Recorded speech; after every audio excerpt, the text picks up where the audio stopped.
So welcome to tonight's meeting. This is the latest People Before Profit, East Anglia People Before Profit Group public meeting on we can't afford the Tories and we won't pay for their crisis. And I am just slightly worried because I seem to have lost one of our speakers. So the first speaker has left the meeting. I don't know why that happened. So I'm going to go instead to Dean, who is speaking from Coventry. Now, Dean is a Unite rep representing the workers of the drivers of the bin lorries in Coventry who have been in a long dispute against their Labour Coventry Council. And I'm not going to say any more about that because I'm going to invite Dean to tell us a bit about the dispute and where we're up to with it. So, Dean, could you please unmute yourself? Evening. Hello, everybody. My name's Dean Hamilton. I'm one of the HGV drivers reps at Coventry City Council. I'll briefly go over what has happened for the people that don't know the full story. 2018, we've done a job evaluation, which I actually done. We knew we got into grade 6, but they withheld it from us and says you got to the top of grade 5. But if you come back in 2 years' time, then we will get you into grade 6. So obviously 2 years went by, but then the pandemic hit. We didn't want to cause disruption through the pandemic. We were working like the nurses and a lot of other people, and we were classed as heroes. So once the pandemic died down a bit, we went back in to see our managing director, and we said to him, we'll come to speak to you about the going into grade 6. The first thing he turned around to us and says, no, we're not doing it. And if you don't like it, ballot your members, which was a bit of a shock. So we went away and we spoke to our members, and they were very, very angry. We were promised this in 2018. So they wanted to go on strike. So we've done all the balloting, get the feel of everybody, and it turned out at a 98% on the ballot. So obviously we went through there. We went out at the beginning of January, and we were talking with the with managers at the time, but nothing was comfort. They were just cutting the meetings short all the time. Then Sharon Graham and everybody got involved. I mean, this is a Labour council we're talking about here, and most of them were Unite members. So we went down and we were rallying outside the council a few times, doing Zoom meetings like we are now. We held a rally in Coventry, which quite a few people attended. And it was at that point that Sharon Graham decided to suspend the Unite members. I think there was about 11 of them, I think it was. So I mean, this Labour, so-called Labour Council, were giving false information out to the media that we're on £52,000 a year. We wouldn't be striking if we were on £52,000 a year. What we're actually on was 27,000, and the lower ones were actually, the new starters were actually starting on 22,000, and it took them 11 years to get up to where we were. So what happened then? Coventry City Council paid 14.5 million for a waste company in Coventry called Tom White, and that's council owned. And what they actually did was hire in scab labour between 20 and 25,000 pound, sorry, 20 to 25 pound an hour. Cost them was touching nearly 4 million at the moment. It's cost them, where this strike could have to finish it could have cost between 200 to 300,000 pound. Now, it's, you know, with the cost of the fuel that's going up, electric, gas, food, everything. Even if we do get what we're asking for, we're still well below what the living wage. Now, the only thing I can say, there is talk going on now. There was a meeting today, and there's another one Thursday.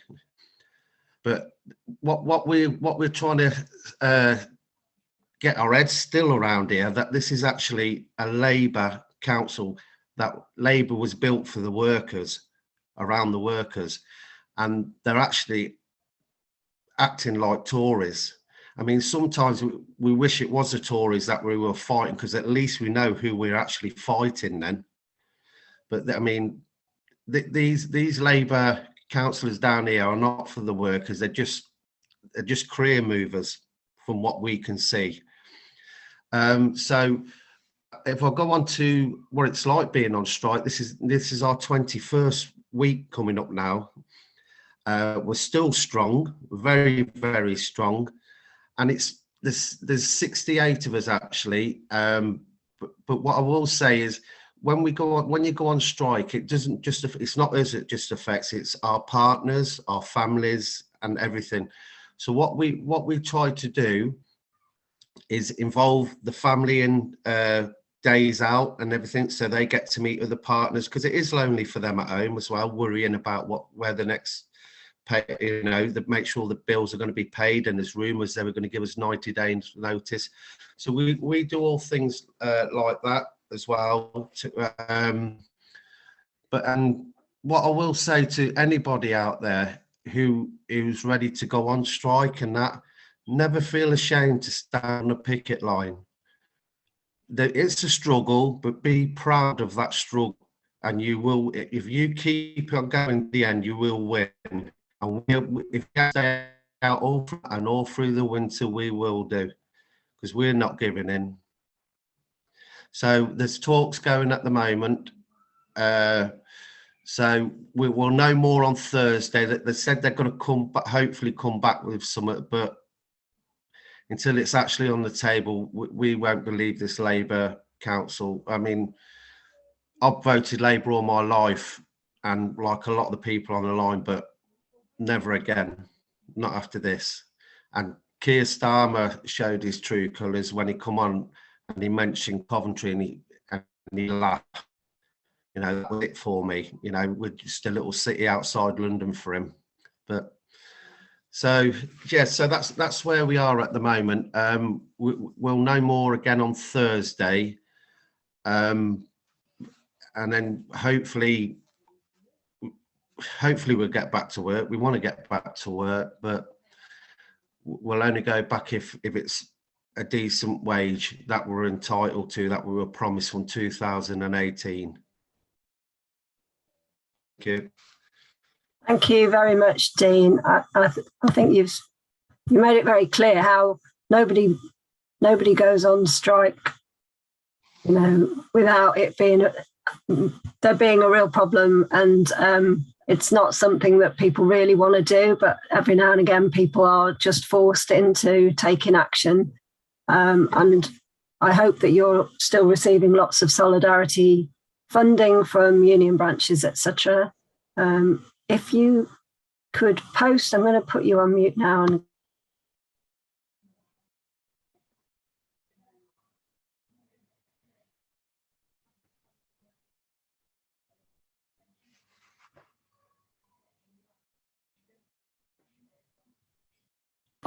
sorry, I've muted myself there. Sorry about that. Yeah, I was just saying, if you could post in the chat the link to send donations to the strike fund, that would be really helpful, so that anyone here who wants to raise that in their union branch or even in their Labour Party branch or ward to send solidarity, or any other political group that people are in here, that would be really helpful.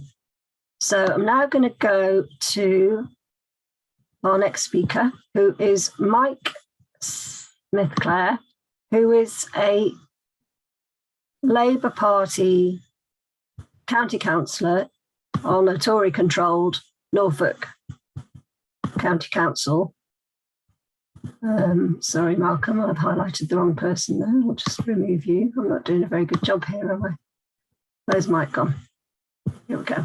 I like Mike. So Mike's going to specifically be talking about how the Tory council took away free school meals from Norfolk children, and the campaign to win those free school meals back. So over to you, Mike. Thank you, Wendy. Yeah, I'm a county councillor and I'm a borough councillor, and I represent possibly one of the poorest and most deprived areas of not just East Anglia, but in the country, Great Yarmouth. It's where I live. And I was elected as a county and borough councillor to attempt to address some of the issues that we have. We've got some appalling concerns locally. We've got one of the lowest sort of like opportunities for young people to progress into employment, so high unemployment. We've also got some of the worst cases of poverty and deprivation that have impacted on people's life expectancy, so low life expectancy. And we've got wards that are absolutely beset with issues from poor housing through to just unbelievable poverty. And what I've seen over the last sort of like 3-4 years is just an eating away of opportunities for people, working class people that live in my community, have had a genuine erosion. So if we look at the cost of living and we look at the poverty that exists, not just with those families, but with the young people that live within those families, I've never seen anything like it. We had this year a bombshell. So not only have we seen an increase in the cost of living, increase in fuel prices, increase in everything just for people to survive, we saw the removal of holiday school vouchers, £15 worth of vouchers a week that have kept kids fed. Give an example of how important that is. All of the primary schools in my ward have got over 70-80% of children that are eligible to have free school meals. So we're looking at families that are genuinely struggling on a day-to-day basis. Up until this year, those kids could have free school meal vouchers that went into the holidays. And for some, that was the only meal that they would have, not just sometimes in the day, but in the week. And those vouchers were lifesavers. They were used solely for food and they kept kids fed. The Tory administration decided, even though other authority councils were using that for vouchers and free school meals, the Tory-led Norfolk County Council decided that it wasn't needed anymore. As a group, and a very effective, active Labour group that was determined to address that decision, we, through local people, local families across Norfolk, raised a petition. The petition, in no more than 3 or 4 days, had something like 3,000 signatures to it. Needless to say, we had a good head of steam with press behind us, local media, and campaigns. No surprise that the Tories didn't want to listen, even with our motions. And on 2 separate occasions, that ruling Tory group decided to buck any sense of democracy and refused to accept at Cabinet the submission of the petition, refused to accept my sort of questions and also the petition at full council. So we decided that the only way for us to show our contempt for what was a cabinet of disgrace was by walking out of the full council. So the full Labour group, led by myself, left the full council this month, much to the Tories' surprise, met with colleagues, and that was union members outside as well, right the way through to those families that were outside County Hall in Norwich. And I say the Tories' faces, I've never seen anything like it.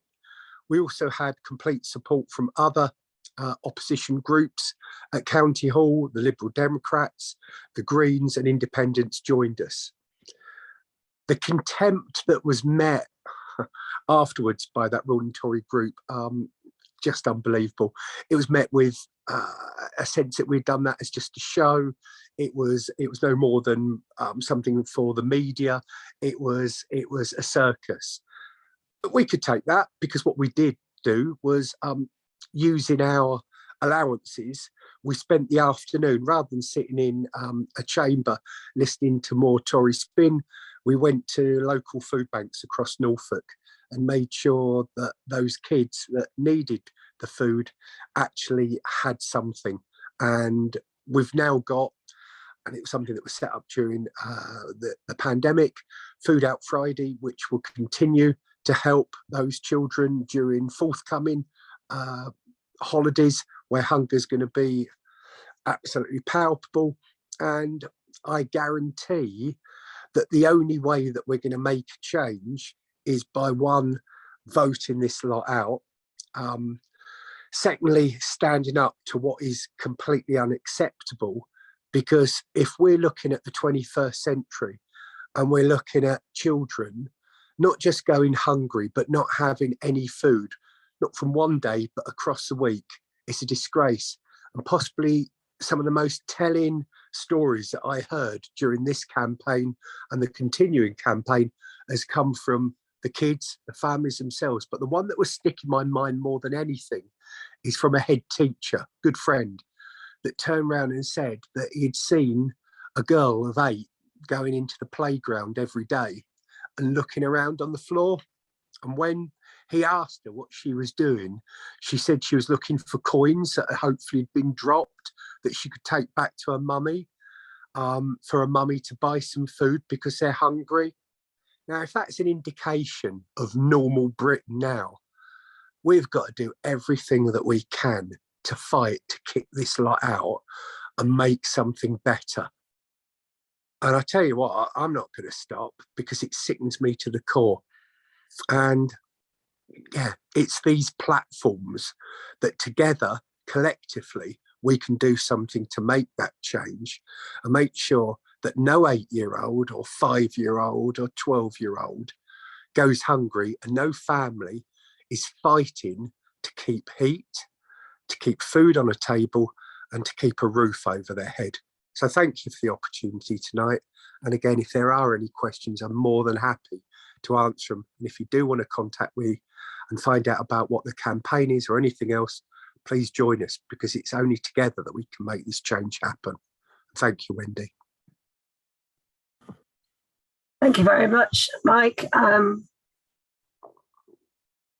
It's very upsetting when you think about the long-term impacts of malnutrition on young people. It can have an impact on people's life chances, can't it? Because of the knock-on effects of everything that malnutrition brings with it, with poor health, but also poor mental health. And I just feel like there's so much damage being done in a Tory world that is very urgent. It's very urgent that we stop this damage from being done. If people do have questions for either Dean or for Mike, hope you're making a note of them, but you can put them in the chat as well if you'd like, because we're going to have plenty of time for discussion. And if you don't want to be speaking in the meeting, you can type your question in the chat and then I will read it out, as long as you make clear who the question's for. Maybe some of your questions will be aimed at everybody, all the panelists, maybe some will be for specific people, but we do want to have a discussion, not just about how angry we are and how awful things are, but also how we can turn that anger into action. So I'm going to call our next speaker, who is Jan Short, who is from the National Pensioners Convention. And Jan was scheduled to be speaking at our last public meeting, but unfortunately couldn't make it at the last minute for personal reasons. So we're very, very, very delighted to have you here tonight, Jan. I'm just going to ask you to unmute. And once you unmute, the floor is yours. Right, thank you very much, Wendy, and hello, everybody. Thank you for inviting me. That story that we've just heard around the level of deprivation is absolutely criminal. And we thought that this government had reached the depths during COVID in the way that they treated the older generation. But it seems not only do they not want to learn the lesson they've learned is that they could get away with that and get away with much more. I mean, from the point of view of older people and the MPC, our issues are not just for the pensioners of today, we stand for the pensioners of tomorrow. All of the people that you're representing in trade unions and in your communities, because everybody aspires to get older, everybody aspires to retire. But the thought of retiring into something that is nice and comfortable is no longer the reality of the situation. And if you look at dignity in retirement is our watchword, and that is absolutely difficult to achieve. It's been difficult to achieve before, and it's even more difficult to achieve now, because what you're seeing is our purchasing power of our pensions has reduced over a number of years. And I know that from personal experience, because my pension plus my occupational pension takes me £2 over the pension credit limit. I do get a bit of housing benefit and I get a bit of council tax benefit. Every time I get a pension increase in April, I probably manage to get about 50 pence, 70 pence of that left over by the time I take a bit off here and a bit off there. This year, though, even though we've got 3.1% instead of 2.5% as we did last year, I find that I've got more of my money left because I'm getting more housing benefit and more council tax benefit. Now that's small money, yeah? But you look at that, that tells me that my pension is not worth what it was last year, yeah? And absolutely, you're right, we should not be paying for the policies that make people in this country poor and reliant on benefits. We have a system within MPC. We have currently 1.1 million members. We did have more, but unfortunately, being an organisation of age, we lose some along the way, particularly with COVID. Half of them are trade union sponsored members, the other half come from the wider communities. And wherever there's a strike that follows our policies, we'll be there on the picket line. So we don't just stop being active when we're old. And the message is, you know, you never give up no matter your age. So if you look at how anyone on a fixed income, and that's not just pensioners, that's anyone on a fixed income, it only needs one element of your outgoings to increase and you're immediately in the red. Yeah. Now, you look at this, can't remember what's her name, Rachel, can't remember her second name, the MP who said, the way to get more money is to work more hours. What planet does she come from? People are working a lot of hours. Some people I know working 2 or 3 jobs, still can't survive. Yeah. So this is all right for somebody who earns over £100,000 a year. But for a pensioner, the minute you lose a piece of your income, you're making decisions like everybody else about, do I put the heating on? Do I cook a hot meal? And we've had people contact us that have said, I've switched my heating off for the rest of the year. We only have 1 meal a day now because it isn't just about heating, it's about cooking. Yeah. And those people who are we're quite a proud generation. We were brought up to look after ourselves and speak up for ourselves, a proud generation. And it comes really hard when they see their hard-earned pensions being eroded. But their main worry, and I have to say, is about their children, their grandchildren, and their great-grandchildren if they have them. So what we are fighting for is exactly the same as you. We go under a different banner because we are a bunch of pensioners, but everything that you want is what we want too. And the only way that we're going to achieve anything is to work together.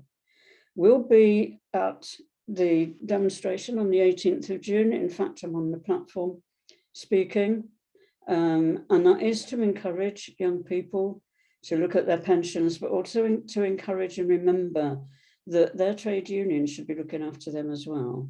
Yeah, trade unions sometimes focus, and I would understand why they focus on occupational pensioners, occupational pensions, because that's part of their contractual deal.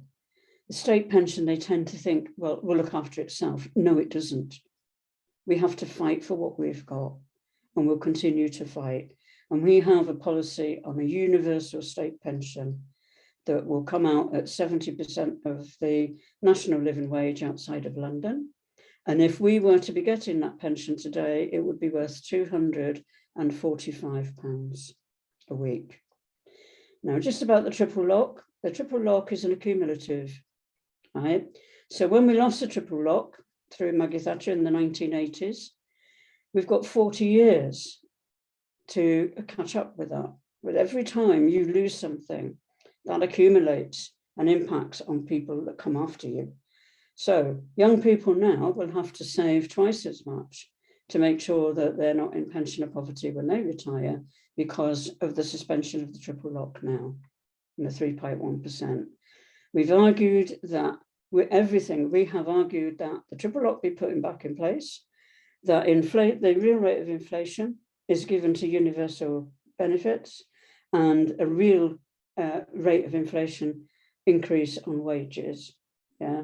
So we support everything that you support. We might do it differently because we're not politically allied, although we are seen as political because we argue the politics of decisions, but that is different from, allying yourself to a particular party. But yeah, we will be with you because, like you say, we're not paying for the Tories' mistakes. Why should we? It's okay for them sitting in there and in their £1 million houses. Rishi Sunak being able to afford, what was it, 13,000 a year to heat this swimming pool. Just think how many children you can feed with that, how many families you can feed. Yeah. So our families are your families. Yeah, we might be older, we might not be in work, we might not be able to withdraw our labour like some, but our families are your families, and we want to make sure that we work together. And our new initiative will be to take some of our work out into the communities and to try and get people empowered to give them a voice, because we can't do it on our own. And it's only by public discontent and public argument around what the government is doing and what we should have and why we can't have it that anyone will listen, particularly this government. So thank you for the opportunity to speak to you.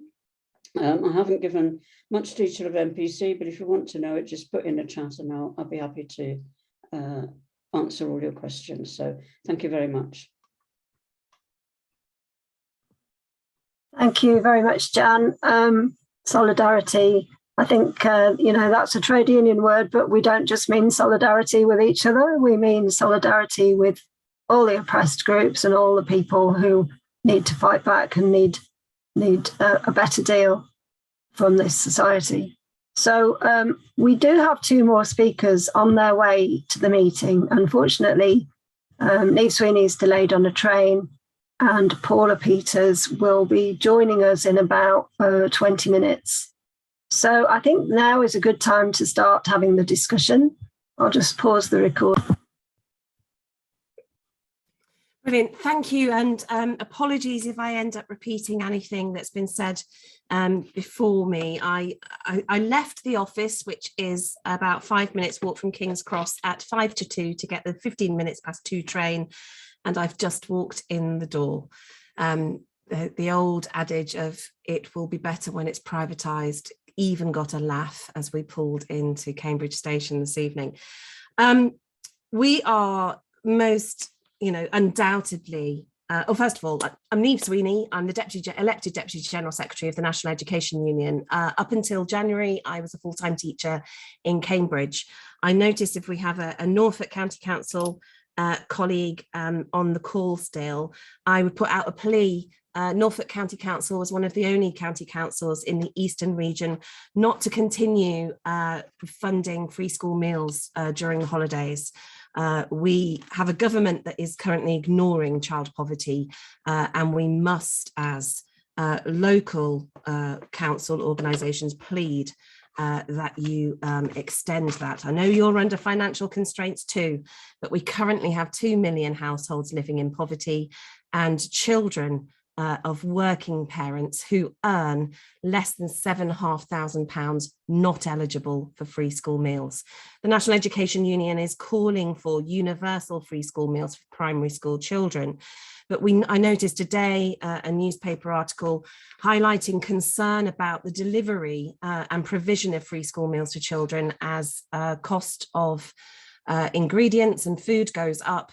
Portion sizes in schools are going down. So where those children only get one hot meal a day, where their parents are on universal credit or not able to access it, working parents unable to access free school meals, reliant on food banks, and having a heating or eating debate. And that isn't new. The National Education started talking about holiday hunger and children's hunger and child poverty many years ago, and you know, we focus on that. You know, that with that, you know, that the impact that hunger and poverty can have on children in the classroom is absolutely phenomenal. I think 40% of educational disadvantage occurs before a child gets into a school classroom. So cuts to Sure Start, cuts to family support networks, cut to social care has huge impacts on children who live in the most deprived areas or have parents that have to work 3 part-time jobs to put food on the table. Now, the National Education Union, whilst highlighting those things and talking all the time about child poverty and the impact it has on educational outcomes, we represent 450,000 members, the majority of whom are classroom teachers. Classroom teachers aren't very good at talking about their own pay because they recognise that the families that they support and work with, and that escalated during the pandemic with schools becoming the foundation of the community, of handing out learning resource packs, getting laptops out to children, making sure that children could access the internet through SIM cards, or giving them you know, modems that they could use. You know, schools and colleges raided their own resources to make sure that children and young people could continue learning.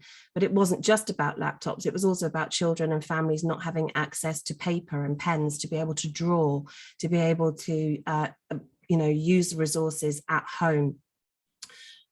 So teachers in particular and support staff are not very good about talking about their own pay. Teachers, because they work alongside amazing support staff who do, you know, work way and beyond their contracted hours, work through their lunch breaks, absolutely stay after their contracted hours are over, and could frankly earn more if they went down the road and worked in a supermarket. Teachers aren't very good about talking about their own pay, and yet they have seen a decrease in their take-home pay of between 17 and 25% since 2010. My inbox and my Twitter feed are increasingly being filled with teachers saying that they are having to leave the profession to take on 2 jobs, rather, you know, because they would get paid doing doing 2 jobs than the hours that they are working in a teaching post. The average teacher before lockdown worked between 50 and 60 hours, more unpaid overtime than any other profession. When we look at the British Skills Survey, we see that teachers' workload is also there, the intensity of their work is increasing. So as a profession, they have less, sorry, that's my dog barking in the background. They have less autonomy over the tasks that they are able to do during the day. I left teaching in January, and I tell you, the biggest thing that has made a difference in my life is an employer who listens to me and values what I say, but also gives me the opportunity to go to the toilet when I want, or to make a decision to manage my own workload and to be able to say no when I've worked more than my contracted hours, or give me time back in lieu. Teachers don't mind working in their own time. There isn't a teacher in the country that hasn't stopped or paused a documentary to write something down to make a learning resource out of it, or been in the supermarket and put in an additional pack of pens or paper or glue sticks to fund their classroom activities, or stop somebody in the household recycling something so that they can bring it into the classroom.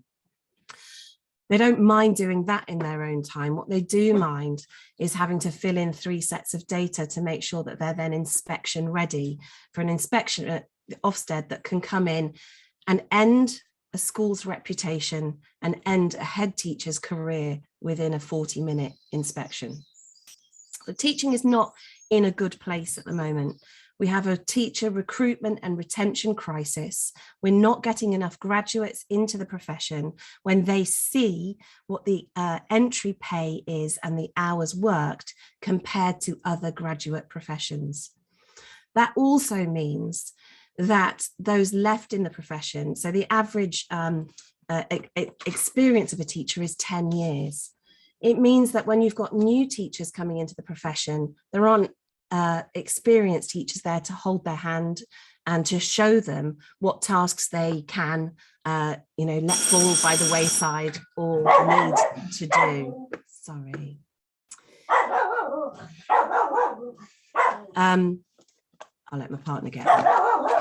My inbox is also being filled with teachers talking about how they are having to make choices between eating and their fuel bills, unable to fill their cars with petrol as price increases, and unable to, it's become a profession where you have to have 2 wages, otherwise you're destined to living in multi-occupancy housing well into your 30s if you live in high housing areas. So we have committed to balloting our members on pay. We'll be marching on if the government don't restore teachers' wages to 2010 levels. We doubt that is going to happen. We will be marching on the 18th of June, not only for better pay for teachers and support staff, but also better funding for children and young people, against austerity cuts that we are still feeling in education. School by school funding is at 2010 levels, and post-16 funding at the same levels as it was in the 1980s. That's not good enough for building a skilled, intelligent, questioning, dynamic workforce for the future. And we are extremely concerned with the reaction from the government of get another job, get a higher paid job, sit on the bus and make cutbacks and learn to cook. That's no way to talk to an electorate who have gone through 2 years of a global pandemic and 12 years of austerity. I'll stop there because the dog is a bit annoying and he's mine. Thank you very much, Neve. I'm going to pause the recording.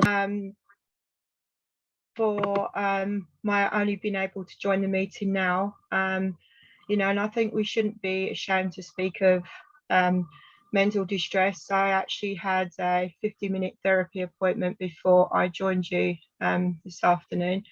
Unfortunately, and I think this is a subject we really do need to do campaigning around, I'm having to pay for low-cost therapy because I can't get therapy on the NHS. And so I'm having to find £10 a session weekly to have therapy because I cannot access this on the NHS. And this is something, you know, when you're on benefits like I am, or social security is what we should call it, because it's actually what it is, only the government has ripped the safety net away.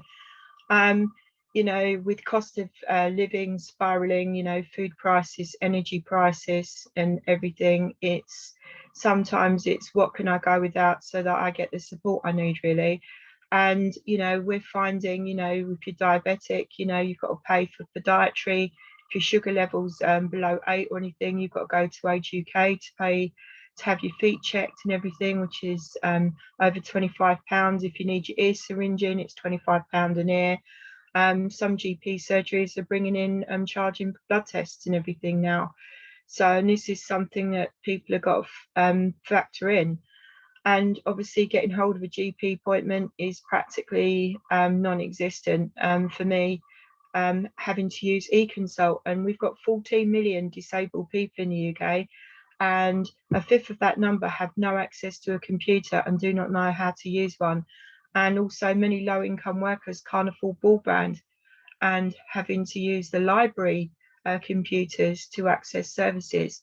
And with the increasing digitalisation of NHS, of the benefit system and council services, many people being denied access to healthcare, to the justice system, to the benefit system.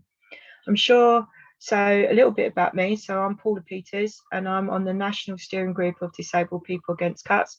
And I see there are a couple of Unite Community activists also present on the call tonight. I'm chair of Bromley and Croydon Unite Community, but I'm also the Equalities Officer for Bromley Trades Council. I've been a trade unionist for a very long time before Unite Community. When I used to work for the civil service, I was in PCS. And listening to what the last speaker had said, and I'm very sorry I wasn't able to hear what all of you had said.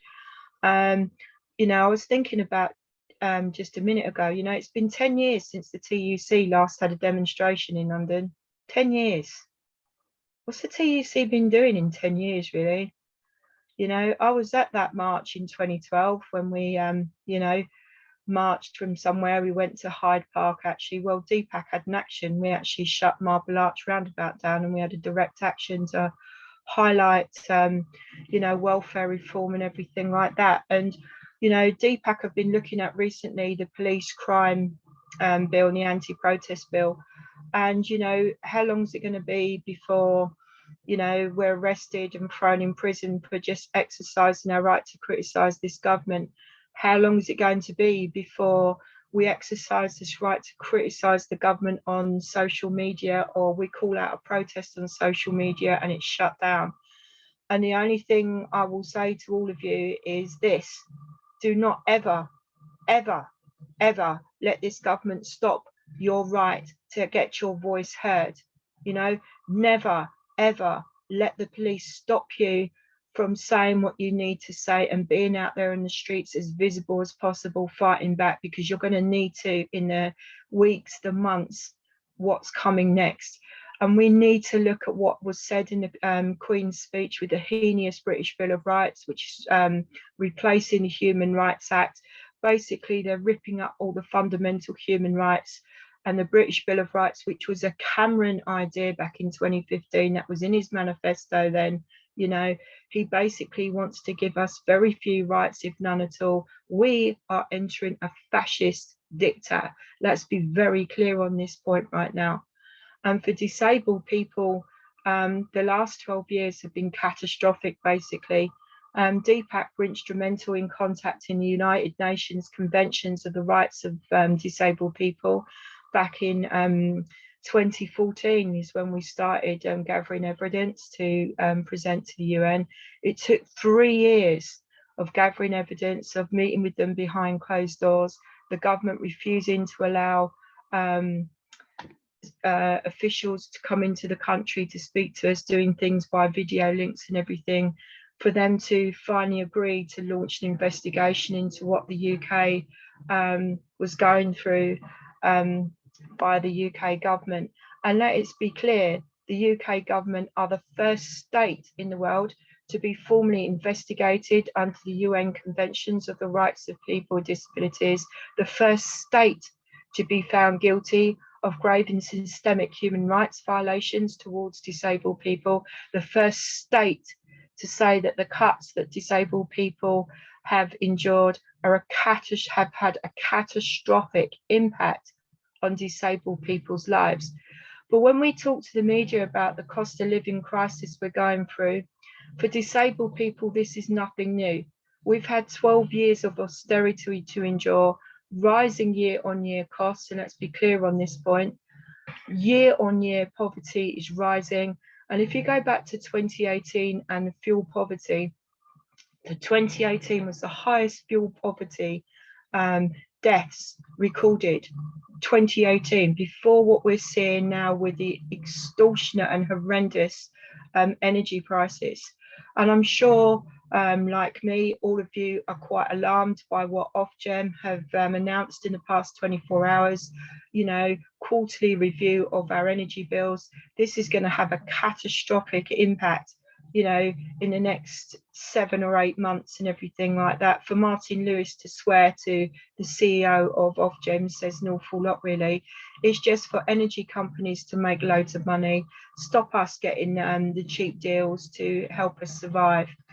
But we've got to look at now is the managed migration to universal credit. Last week, the managed migration began. We saw Bolton and Medway areas start. We think it's tax credits. We do not know yet with ESA support group claimants when that will happen, because the regulations under UC have not been finalised with support group claimants yet. But what you are going to see is a major push to get disabled people back into the workplace, and by hook or by crook, and you're going to see what we're already seeing is benefit sanctions go through the roof. And we have just seen in the last month that over 200 temporary job centres across the country now have opened up. This is obviously to deal with universal credit claims as they've come in. But I'm sure you've seen only today that in the first 3 months of 2022, there has been over a 13% increase in universal credit claims as people are struggling with the cost of living crisis. Trussell Trust has seen in the past 12 months, 2.1 million food parcels have been given out to people in absolute poverty and dire straits. And it's just, you know, it's absolutely horrendous. But we're also seeing with the integrated care systems now coming into force next month, what you're going to be seeing and what that is about is cuts to NHS services, de-skilling of staff, and you're going to be seeing patient safety even more compromised as a result of that. But what we are seeing with social care is an absolute travesty. Social care is broken, and let's be clear on this point. We've seen over 10 billion wiped off the social care budget since 2010, and we have seen the extortionate social care charging that disabled people with high support needs up to £200 per week paying for social care. Many disabled people in social care debt who simply cannot afford to pay for their social care, who are being chased by bailiffs that the local authorities are sending out to disabled people's homes to recoup that social care debt. You know, disabled people in the past 12 years are in abject poverty. We've got 4 million disabled people in the UK who are in abject poverty. 1 in 6 families have a disabled member in their family. And you've got disabled people having to pay additional for their support needs and everything that simply haven't got it. When I heard earlier about solidarity is going to be hugely vital and important going forwards. When there is a strike action, we support it. Where there is a campaign on the NHS, when there is a campaign against cost of living, when there is a disabled people's campaign, support it. Now at the moment, DPAC have got a campaign called the Big Power Off. At 8 PM every night to hit the energy companies, we're asking people if they can to switch off their energy consumption in the evening for 10 minutes at 8 o'clock. You know, every day we're doing this campaign, but we need solidarity to build this campaign and get people tweeting about it. Hashtag big power off. But the only way we're going to defeat this government now is the mass solidarity we give each other, the unity we give each other. And let's quote the TUC motto: unity is strength. And with the TUC, it's not just words, it's got to mean action. And from this demo on the 18th of June, we need to push the TUC to do more, not have another march in 10 years, but we need sustained campaign action going forwards. So I've got to keep it short and apologise for my lateness, but thanks for having me speak to you all tonight, and solidarity. Thank you very much, Paula. Solidarity to everybody in DPAC who have really shown the way in terms of direct action to fight the cuts for quite a long time now. DPAC locally, I'm going to talk another little local campaign that is very important that was set up about 4 years ago. It's called Norfolk Against Universal Credit. And DPAC and my union branch, again, helped to launch that. So we managed to create a set of demands around the benefit system that we thought were ways to improve and make more equitable the benefit system, and also just make it so that it actually is sustainable. We created a national network called Scrap Universal Credit Alliance. Out of that, a group in Sheffield got going, groups in other areas got going. Unfortunately, we've really struggled through the pandemic to keep the campaign going. But I think if you'll remember at the start, of people who've been involved in East Anglia People Before Profit from the start, one of our public meetings and one of our online digital actions was around scrapping the cut, cancel the cut, one of those slogans. And we did a little video that of people in the campaign group, and we shared it on our social media, because obviously we couldn't go out on the streets and protest at the time just because of lockdown. We also have a horrendous mental health crisis in Norfolk and Suffolk. The Norfolk and Suffolk Health Trust are in crisis and have been in crisis for a long time. So an awful lot of what Paula has been talking about is relevant to our area. And I don't know if anybody else wants to come in and talk about any of that. One of the things we haven't really touched on tonight, which I think is kind of, Kevin mentioned the war, but, you know, there are crises behind crises behind crises. And one of the biggest crises that we are facing as a global human race is the climate crisis. And it's very difficult for a lot of people to even think about that when you're fighting just to be able to put food on the table, just to be able to heat a home, just be able to put the kettle on. But it is something that it's behind all of this. The climate destruction, the battle over fossil fuels have been behind so many of these wars. The wars themselves contribute to the climate crisis just by the level of emissions that the military creates. And I think everything is joined up, and that's why there are going to be a number of different blocks on the 18th of June march and rally in London. There's going to be a climate block. There's going to be an anti-racism block. There's also going to be, I've gone blank, what's the other block? Climate, anti-racism. There'll be a stop the war block. So there's something for everybody on that march. It's not just about your kind of bog standard ordinary trade unionism, but fundamentally it's about building a movement that challenges the system that is causing all this poverty, inequity, illness and death. And let's not forget that the UN special reporter that Paula mentioned highlighted that there were at the time 170,000 deaths caused directly by benefit cuts. That's before the pandemic.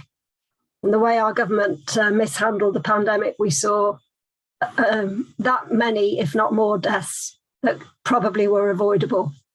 But we also need to remember, I think, that the actions by the NEU in stopping the government from forcing the schools to go back on June the 1st, 2020, we will never know how many lives that saved. And so it's easy to count lives lost. It's not so easy to count lives saved. And we were all in the business of trying to save as many lives as possible, because every person is important.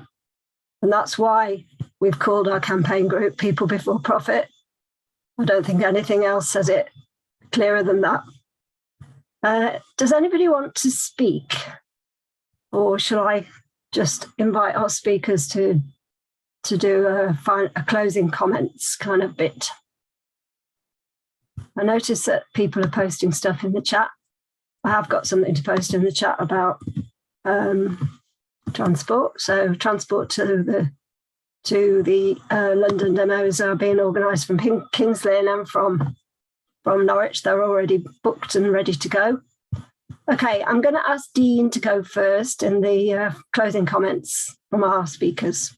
Over to you, Dean.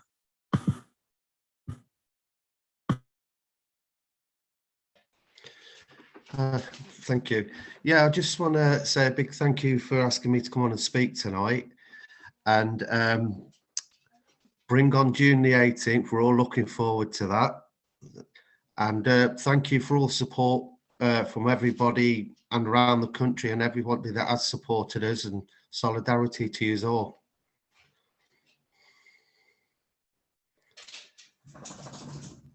Thank you very much, Dean. I'll go to Jan next, if that's okay. Thanks, Wendy. Yeah, I agree with Paula wholeheartedly. It's nice to see you again, Paula. I don't know if you recognise us from Blackpool. Thank you very much. The TUC are great at having marches, and they get loads and loads of people on the street. But come the day after the march, zilch, yeah? So we've been talking to them about how we carry the days after forward, yeah? Because we can't just have a march and then not do anything with it. You can't have a march that embraces, you know, the whole of the community, and then when they go home, there's nothing else. For our part, the MPC is still concentrating on the NHS bill, even though it's gone or will go through Parliament. We've still got a job of work to do at local level. So we'll be organising at local level to argue about the makeup of the integrated care services, integrated care boards. And obviously Chris will get that information. Hopefully, you know, we will all gather around those, because it's really, really important. And I think in terms of the benefit offices, I think you can see what it's doing. And Paula mentioned a lot of the stuff that we do a lot of work on in digital exclusion, yeah, particularly in health, but obviously for older people, there's lots more as well. And I think the way that it's going is it's about making it so difficult for people to claim anything. At first, to know what they can have, but B, to get it, yeah? Because if there isn't a local job centre, and you don't have enough of a bus service, and you don't drive a car, and you're not online, then this is about cutting the welfare bill to virtually nil, isn't it? You know, by closing those offices and privatising the rest that exist. Paula, we'll put out a call on your 8 o'clock switching off. We'll see what we can do. I think that's a brilliant idea. But as I said before, our families are your families. You will be us in years to come. And the way forward is together, is to work together to make sure that we all have a large and horrendous voice against this horrible, horrible government that I could say worse, but, you know, better not. And just can't wait to see the back of them, actually. Having said that, as has been said already, not particularly enamoured with Labour at the moment, but we have to have hope, don't we? So thank you for inviting me, Wendy, and thank you, and God bless everybody, and stay safe, yeah. Thank you, Jan. Thank you. We'll go to Neve next.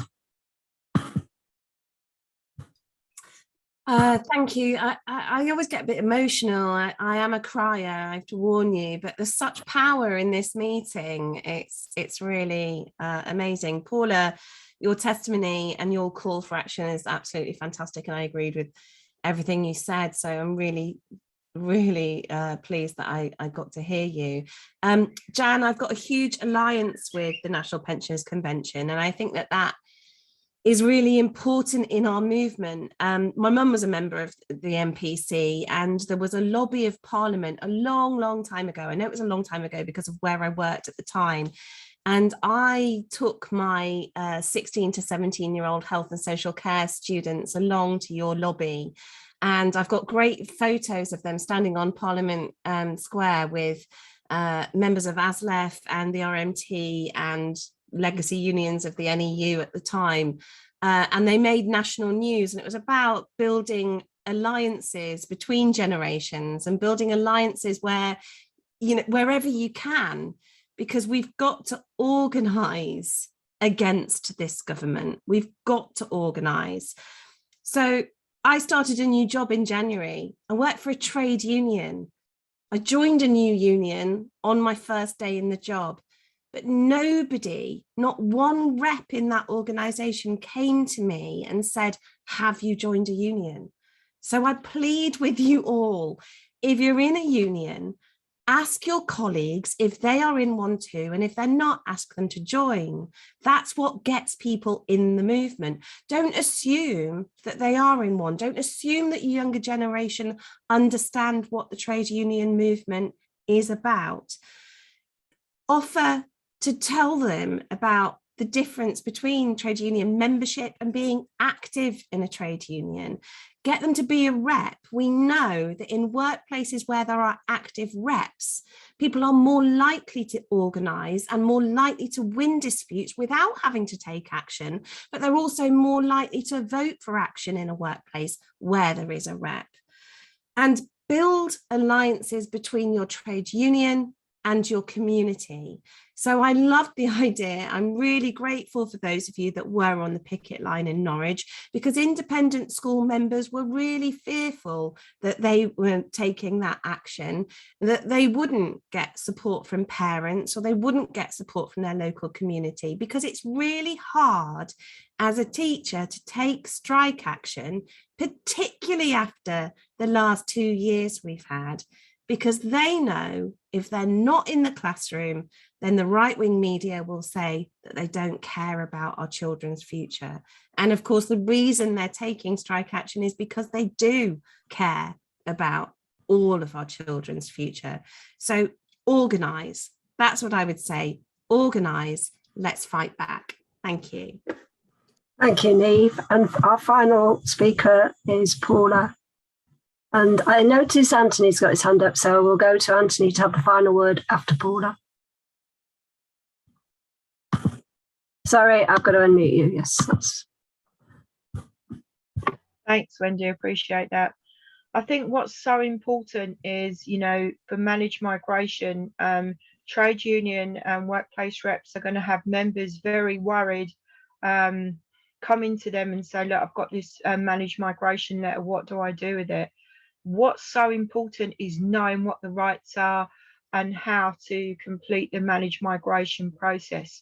3 months isn't a long time. And also, you know, if you've got, you know, we had striking workers in Unite who, you know, were on housing benefit and everything, and, you know, on low wages and everything, who are needing top-up benefits to survive. And it's so important that the reps really know about the universal credit process, know what the rights are and how to support the members as much as humanly possible, because we've seen closures of the welfare rights centres, and CAB isn't the organisation, sadly, that it used to be since it's joined in with the DWP and the contract with them. But what is so important, you know, and I think going with the RMT, and DPAC have had a long association with the RMT. Now we're seeing, you know, the threat of 1,000 ticket office closures, you know, platform staff being removed. It's so important to support these campaigns. no matter what your union, no matter what the campaign, we all use transport. There's a library campaign, support it, an NHS campaign, support it. We all use the NHS. It's joining these campaigns together. Each cut is a domino effect on each other, and it has an impact on all of our lives. Do you know, I remember speaking about universal credit a couple of years ago, and someone said, oh, why is the library campaign so important around universal credit? From a freedom of information request since 2010, 828 libraries have shut. 32,800 computers have been removed from libraries. The libraries are the beating heart of our communities. It's where people go to warm up when they can't afford to switch their gas and electric on at home. It's where they go to socialise, to meet people. It's where mums take their kids to reading groups and give them the love of the library and the love of books. But it's also where people go to job search. It's where students go to revise when they can't at home. And it's where you go to claim universal credit if you haven't got access to a computer. These campaigns are vital, but so is the NHS campaigns going forward around integrated care systems and what we do next. And I have heard that there is a huge email campaign going on with the MPs with next month, but it's so important to get behind the NHS campaigns. And I also campaign on the NHS in Bromley, because our trust, South London NHS Hospitals Trust, was the first to go into administration back in 2012. And, you know, PFI has been an absolute nightmare for us. We've seen sweeping cuts in South East London, as you have right across the board in the UK. It's important to really get behind these campaigns. And it's great to see Anthony up there, because I know what a prolific NHS campaigner he is, even though we've not met in person yet. Well, I have heard a lot about you, Anthony. And Jan, it's great to see you. Blackpool was a long time, but I would also say to people here, you know, get involved with the National Pensioners Convention, the Greater London Pensioners Convention. They're an amazing group of activists we could all learn so much from. They've got a wealth of knowledge, a wealth of campaign experience and great ideas. And I've had a lot of fun speaking to them when I've been, and we've done stuff on fuel poverty and joint campaigns. But it is, I will end with this, it is joining the campaigns together and fighting this government back. But a clear message to the CUC on the 18th, don't just have a march and then don't do anything. We've got to build for resistance, and we've got to build for a summer of discontent, an autumn of discontent, and a winter of discontent. We now need to build mass resistance and push this government back. And I think you may have seen while I've been talking, the government actually voted down the windfall tax on the energy companies just now. The Labour amendment got pushed out. So we've got to give this government a clear message. We're going to evict you out of government. We're going to evict you from number 10. Now is the time to take the power back and get this government out. Solidarity, everyone. Keep fighting, and know that Deepak and Unite Community are with you every step of the way.